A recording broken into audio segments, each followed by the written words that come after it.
Hey YouTube! So I am here to record the video review for If Loving You Is Wrong, Season 3, Episode 14. This is titled The Battleground State.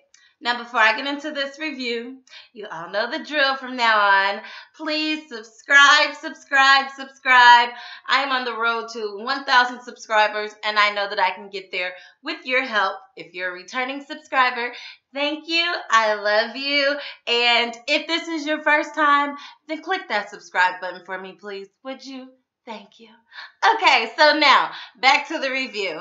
This episode was titled The Battleground State. Now, at first, I'm like, why is it titled The Battleground State? Then as I began to watch the episode, well, when I got through the whole episode, I realized almost every single scene was a fight. Like, everybody. It was a battle, okay? And it's kind of like when you watch two people argue and you're like, oh my gosh, we're not getting anywhere because you just want to argue. You don't want to come to a solution. And that is the case with many of these characters. So let me just get into that, okay? So, you know, like in Tyler Perry world, most of his shows, they start off where they left off. So at this point, we're outside with Brad and Alex and Randall. Brad is in his car. He sees Alex simply speaking to Randall, and he speeds off in his car. Randall thinks this is hilarious at this point. He's like, I'm telling you, he's not coming back now. He looks really mad. And so Alex is furious. Like when I tell you she is pissed, I mean, she is pissed off to the highest level of pissivity. At this point, she's like, you know what? Like, I hate you. Like, why don't you just get out of my life? Oh my gosh. Like, he probably really won't come back this time. This is just horrible. And like, Randall has this like evil, like villain-like laugh. Okay, so she's like, you know what? You're going to just push me way too far. You just need to stop. You need to leave me alone, okay?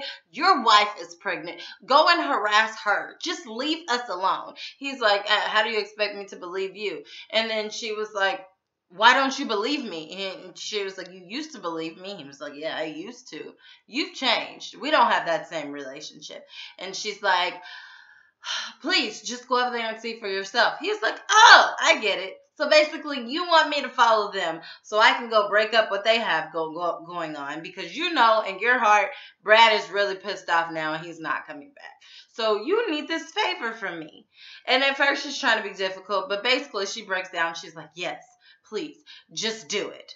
And he's like, okay, I'll get done with her, but I'll still come back to you and harass you. She's like, look, I'm warning you. Please don't push me, okay? I'm going to go too far. And he was like, go too far. You already went too far. You went too far when you called your hillbilly parents that tried to hang me, okay? Like, they're going to like, he said something like, some racist stuff they were going to do to him. Of course, hang him, but they said something else. And so she's like, you know what? And now looking back on it, I wish they would have done it. And I'm like, Alex, you know, perhaps the apple don't fall too far from the tree. But I know at this point, like, he's been harassing her. So she literally hates him at this point. Okay, whatever. So she's like, you know what? You thought that was enough. Don't push me because I have uncles, I have aunts, I have cousins, I have friends that are from the same parts, okay? And it's like, Alex, you just talking because you're not about to risk your little cushy life you got, even though it's complicated right now, but you have a newborn baby, okay? Think, okay, before you act. Like Natalie said, oh, you got to fight crazy with crazy. Probably not Randall because he doesn't have like a ceiling level of crazy. Like he's just plain out crazy and it's like an adrenaline rush for him and he's not going to stop. But Alex isn't noticing that because she just keeps pushing the envelope. So basically he tells her, go and get in the house. Call all your family you need to call. I don't care. Do what you got to do. This is my life, okay? Meanwhile, I'm going to go and harass my wife, like you said, but I'll be back.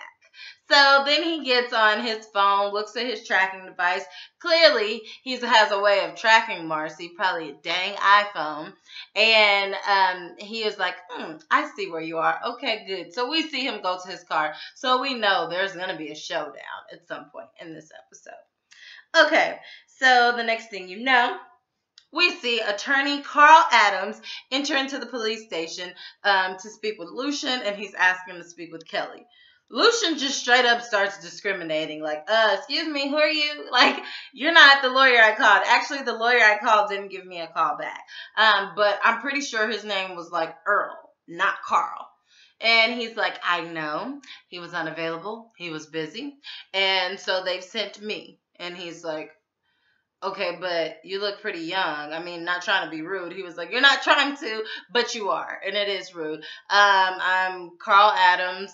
I'm from the public defender's office. He's like, whoa, public defender's office. Okay, did they not tell you what type of case this is?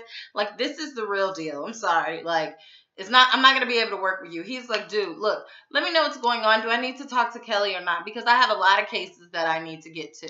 And I don't have time for this extra, okay? I get judged like this all the time because of my age. And then so Lucian is like, can you just step outside the door for a second? Give me a minute. So Lucian is being so ungrateful, okay? Because either you can have, the little tenderoni, public defender. He's young and he's a lawyer, so he's clearly pretty smart, and he's underestimating him, okay? Which Lucian has been underestimated a million times. So that irritates me that Lucian would do that, because Kelly ain't got no money and she ain't got no hope at this point. But anyways, he calls Ian while Ian is at dinner with Marcy. Ian steps away because Marcy convinced him to. He gets on the phone with Lucian, and Lucian calls himself confronting Ian. Like, first of all, where's the lawyer? Okay, well, the lawyer's not coming. The referral I gave you. Because guess what? He's connected to Travis's family. So, yeah, small world in this town. So that's not going to happen. But the guy I sent to you, I know he's young, but he is good. And he was like, no. Lucian was like, no, I don't need him. I need you. You know how serious this case is. She's innocent. And so then at this point, Ian is like, look, the only difference between me and this guy is our age. I'm just older than him. That doesn't mean I'm better than him. Lucian is still in denial. I don't know if he's just like in panic mode, because I've never just seen like Lucian just be like a plain out butthole like this. Usually Lucian gives people like the benefit of the doubt until they prove him wrong. But I guess he's panicking at this point.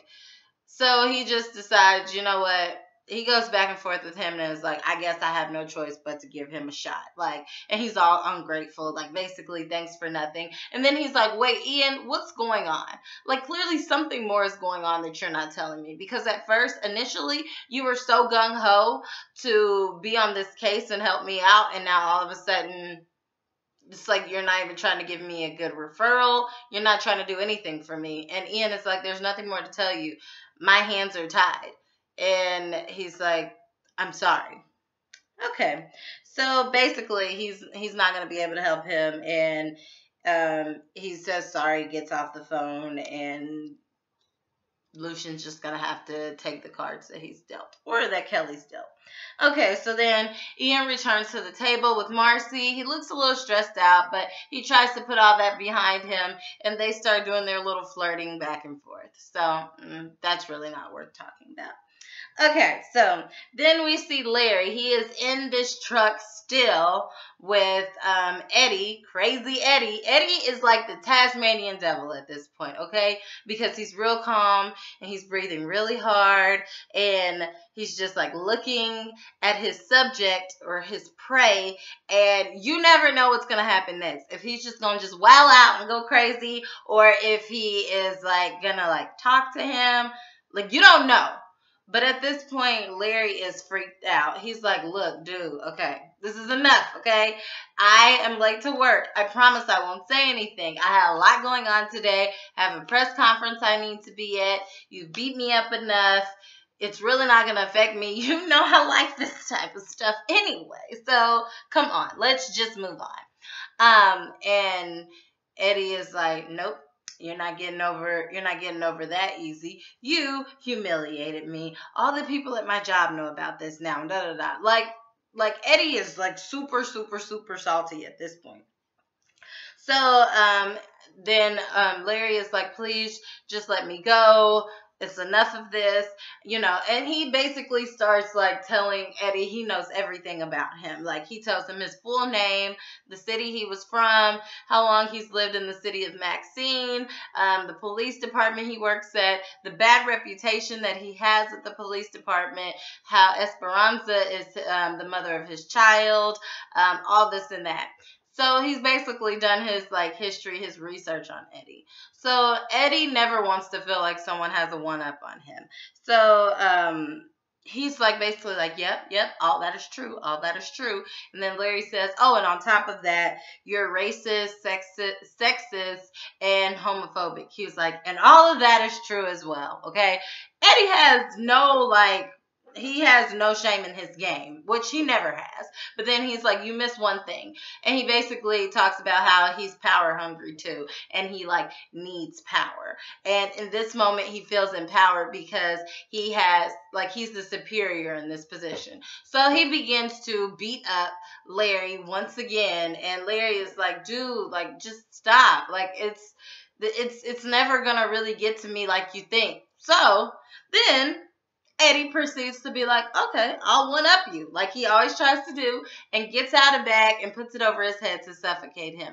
Now, mind you, Larry did the same thing to Eddie when Eddie was in Randall's backyard. And that was simply to like knock him out. Like he knew a right way of doing it to not kill him. And that's how he got him into the house and got him like in the bondage positions. Okay, so, but at this point, Larry knows like, Eddie is probably not skilled at this. Like, Eddie is probably going to kill me. So he decides, like, to be like, hey, dude, just calm down. Look, it's not that serious. You can't do this. This is not a game. And then Eddie's like, what? I thought you said you like pain. He was like, I like pain, but I don't like death, okay? There's a major difference, okay? I don't like the type of pain where I feel like I'm going to die, too, okay? So, there's a right way of doing this, and I don't want you to do it the wrong way because you could kill me. And Eddie is like, duh, what do you think my intentions were? And so Larry is begging at this point. Eddie doesn't care. He's getting a kick out of this. He wants people to beg for mercy. And he proceeds to put the bag over his head, and we literally see his face in the bag, and he is like so serious, suffocating him. And at this point, I'm thinking, if Larry died, how would that change the story? Well, Travis's family would no longer have this great lawyer. They'd have Ian, but Larry is much more vindictive than Ian is. Okay, so Larry will get people off no matter what. Ian is going to have like some type of like heart and be like, no, somebody like you needs to be in jail. So whatever the case, he's freaking out. I don't know what's going to happen because y'all know Eddie had a problem with Andrew. Andrew just disappeared, okay? They keep asking about Andrew every episode, and we get nowhere with that storyline, okay? So I don't need a whole nother season of Larry and Andrew being missing, okay? So the difference is there aren't people really looking for Andrew, but Larry is connected to Randall and he is connected to Ian. So, and Marcy knows him too. And so hopefully, and they know that Eddie has a problem with him. So people would probably come searching for him, but I don't know. Eddie's killed a lot of people. Hopefully he doesn't kill Larry, but we shall see. Okay, so anyways, moving on to the next one. Carl and Lucian. So Carl comes back into the office like, look, I have a lot of clients. What's the deal? What's going on? Okay. I know you don't feel comfortable with it, but I'm your only choice at this point. So what are we going to do? I need to see Kelly. So Lucian is trying to gather his thoughts like, okay, basically, I know we have no choice. I'll just take you to Kelly. Okay. So he decides to do that. Kelly is in the interrogation room. Lucian just walks in by himself at first. And she's like freaking out, like, where's my lawyer? He's like, your lawyer's not coming. See, what had happened with that is that he's not on the case anymore. Okay, to make a long story short. And she's like, what? Like freaking out. Like, I need him. Like, how am I going to get out of here? Yada, yada, yada, yada. So then he notifies her of all that. Then she looks confused, and then he introduces her to Carl, which is her new lawyer, and leaves them in the room to themselves. Before he leaves, Kelly asks him to check on Justice, and she says no problem, her son. And so then Carl introduces himself. She kind of has the same reaction towards him that Lucian had. And she's hesitant to work with him because after he tells her, we'll have to get a private investigator to basically seal that your story or your truth. She asked, how much is that going to cost? He said, I don't really know yet. And then he said, well, and then she said, how much are you going to cost? And that's when he revealed he's a public defender. And she's like, oh no, oh no, oh no, not me. I'm not working with you. And I'm like, Kelly, your choices are limited. Okay. You and Lucian are just some ungrateful creatures right now. Okay. Just you get what you get and you don't throw a fit. Okay. And finally, she, embodies that whole you get what you get and you don't throw a fit because she realizes she has nobody else, okay? So he's like, look, you can work with me for now, and when you get a lawyer, I'll catch that lawyer up. But in the meantime, I'm good, okay? And I can help you. So she's just like, yeah, whatever, I guess. And then so she starts to tell him her story. He's offended and all that, but, he gets over it because he always goes through this. Okay, so then we go to Natalie and Lucian's house. Natalie has had all the kids in the kitchen for dinner.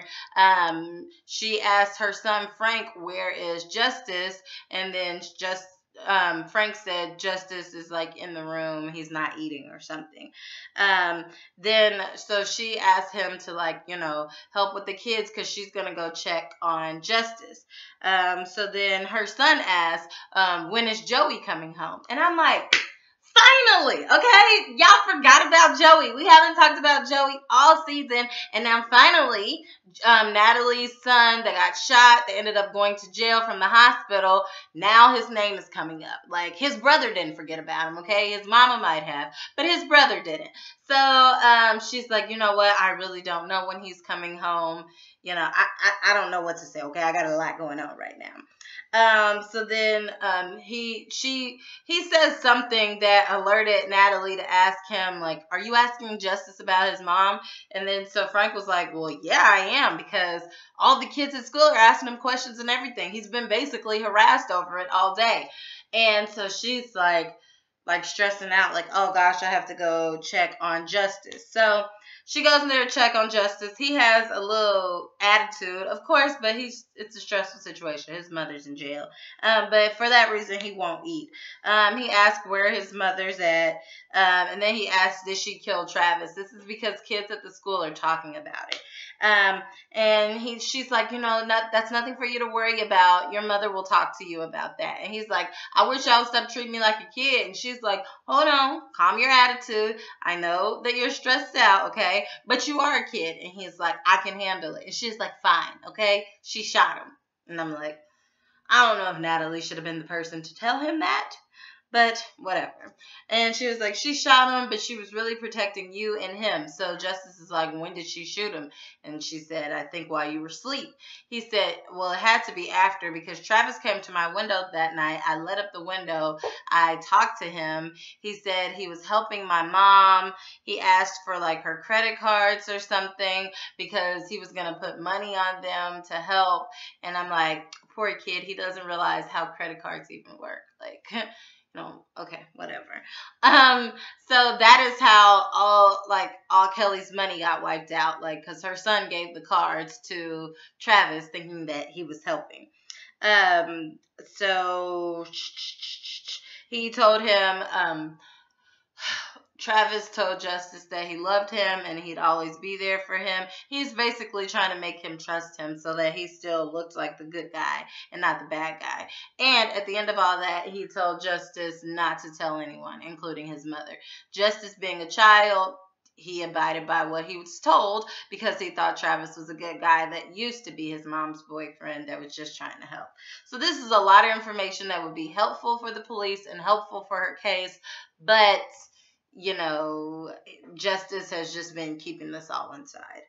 Okay, so then Natalie is like, you need to come to dinner. He doesn't want to come, but she makes him come to dinner anyway. Of course, she does what she always does, goes to the side, gets on her phone, calls Lucian, gives him a quick little simple update. You got to hear the stuff that Justice is saying. Travis went to his window that night. I need you to get home so we can talk about it. And he's like, okay, I will. Okay, thanks for updating me. Okay, so then we go back to Esperanza at the restaurant with Steven. She's paranoid because Marcy is still there. Marcy's not paying her no attention, but Esperanza thinks she's so important that everybody wants to know about her love life. Steven is like, hey, what's the problem with them knowing? She's like, I just don't want them to know, and blah, blah, blah, blah, blah. And she was like, why do you want them to know? And he was like, what would be so bad about it? Then she questions like his intentions, like, is this some type of like score you're trying to settle with Eddie? And he's like, it's not even like that at all, whatever. Like, you're just paranoid. Like, I know you're crazy. You're a lot to deal with, okay? You come up with all these stories in your head. But he's still like flirtatious with her. She's like, you know what? I gotta go. I gotta go home anyway. I have a new babysitter. I need to get to my kid. He's like, cool, leave the window open. She's like, I will not be doing that. But we know Esperanza will. So anyway, she gets up to leave. Make sure she goes to the table to say bye to Marcy.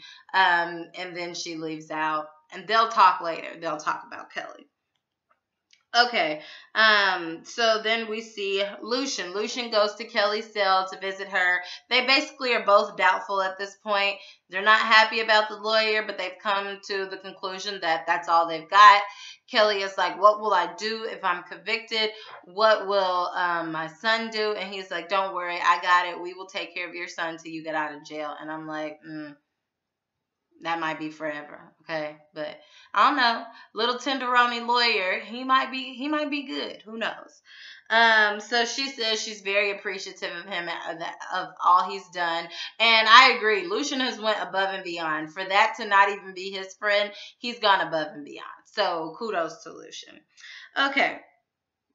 So then we see Ian. Ian is texting on his phone at dinner because he's bothered. He's stressed out about this Kelly thing, but he knows that he can't talk about it because of like lawyer-client privileges, even if she's a former client.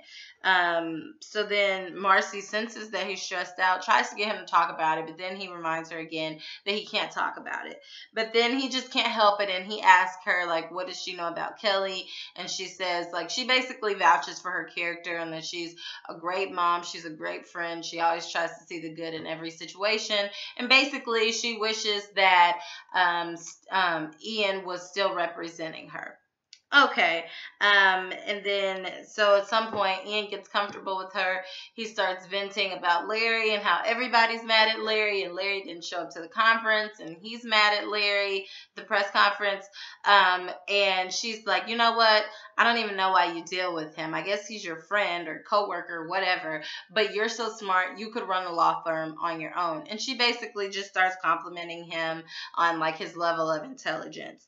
Then all of a sudden she notices Brad in the background of the restaurant. Of course, that's like her boo thing, and Ian is just boyfriend number 2. So she excuses herself from the table and says she'll be back. Okay, so she goes up to Brad and was like, what's going on? Brad looks stressed out. He got his drink, okay? He done just found his wife that had turned into the other woman, basically, because she's girlfriend number 2, talking to her ex-mistress. So he is like super mad. And then he said, I'm not good.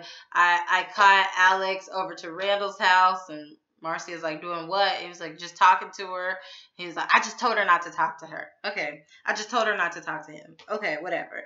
Then she says, why are you here? She says, actually, I'd like to invite you to meet someone. This is not a good idea, okay? Because you already know that Brad is jealous, okay? Even though you're not his wife, but he treats you like he is. Like you are. So she goes over to the table and she's like, basically like, hey, I want you guys to meet each other. You're going to be neighbors. He just bought such and such's house. And so they're like, hey, whatever. And Brad is looking at her like, girl, are you crazy? Like, are you really trying to like play my life out right now? And then so Brad is like, she asked Brad to sit down and he's like, you're not on a date? So then Ian looks at her like side-eye, like, girl, what you gonna say? Because you know we've been over here flirting and stuff. But he doesn't say anything. And she's like, no, we're celebrating the purchase of his new house. Does it look like a date? And then Brad is like, duh, yes. And so she's like, no, it's totally not a date, just a celebration. Then, Ian keeps looking at her with the side eye, like, mm-hmm. So next thing you know, Brad decides to sit down. He's like, what the heck? I already have this drink. Let's just go all in. So then Ian says, she's telling me about the neighborhood. Are there good schools? Do you have kids? They realize their kids are around the same age. Then Ian decides to dig deeper and be like, he's the new nosy neighbor, clearly, because he's like, I saw a baby carrier on your porch. You must have a baby. He's like, no, that's my wife's baby, okay? She had an affair on me with Marcy's husband. So yeah, that's not my baby.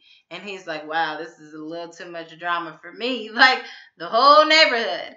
And then he's like, I don't think that I really want this. After Brad spilled all the beans, he's like, I don't think I'm really about this life. I don't want this drama. I don't want to live around that. Where I live right now is totally fine.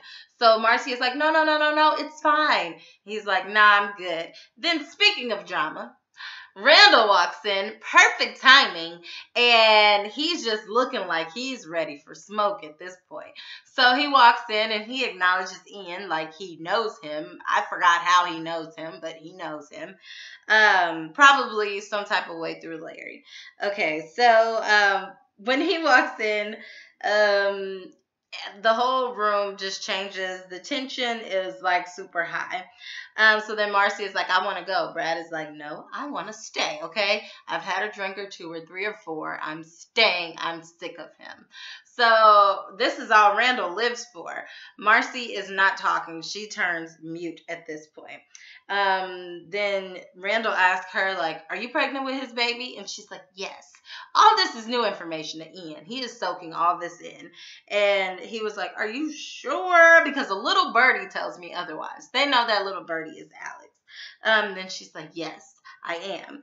And then she notices like the three of them there and Ian notices that Marcy's uncomfortable. So he's like, look, we're going to go. And then he's like, oh, wait, so you into threesomes now? So you really ain't going to know who your baby daddy is in a minute. It could be any of us at this point. And then she's like super uncomfortable. You can tell because all her laundry is just being aired all out in the open. So then Marcy and Ian proceed to walk out to not like just like stir up any more trouble in this public place. So they start to walk out. Brad is like, bruh, I told you I'm not going, so I'm not going. We can play this game. So then Randall proceeds to get up and walk out and taunt Alex, like, not Alex, but Marcy, like, if I find out that baby's mine, you ain't gonna be a good enough condition to raise that baby. So, and like just starts taunting her. Well, Brad is fed up and drunk at this point. So Brad walks up behind him and cracks him over the head with a glass bottle, and they proceed to tussle in the restaurant. Now, mind you, they've gotten into fights before, and Brad always gets the best of Randall. But this time, Randall was holding his own, and it's on a public place. No security is coming around. Mind you, Brad started this fight, and I would like to see who's going to end up in trouble, okay? Because next week's preview, I think it showed like Brad in his house or something. Randall was sitting in the jail. I'm about to be pissed off to the highest level of festivity if Randall is the one in jail and Brad is not, because Brad started that. Like, I know Randall kind of provoked it, but he has a provoking like personality as it is. But Brad literally like started the physical altercation. So if anything, he should be the one sitting in jail. Maybe Randall's just there pressing charges. I don't know. I could be so wrong, and I hope that I am. But anywho, that was like one of the big highlights of this season. Well, this season, like I said, but this episode. But anywho, as always, I hope you enjoyed. Like, comment, subscribe. If you got this far in the video and you're not a part of my YouTube family, then join, okay? Because clearly it was worth it for you to watch it this long. But anyways, as always, like, comment, subscribe. Check me out at mrsblogaholic.com. Bye.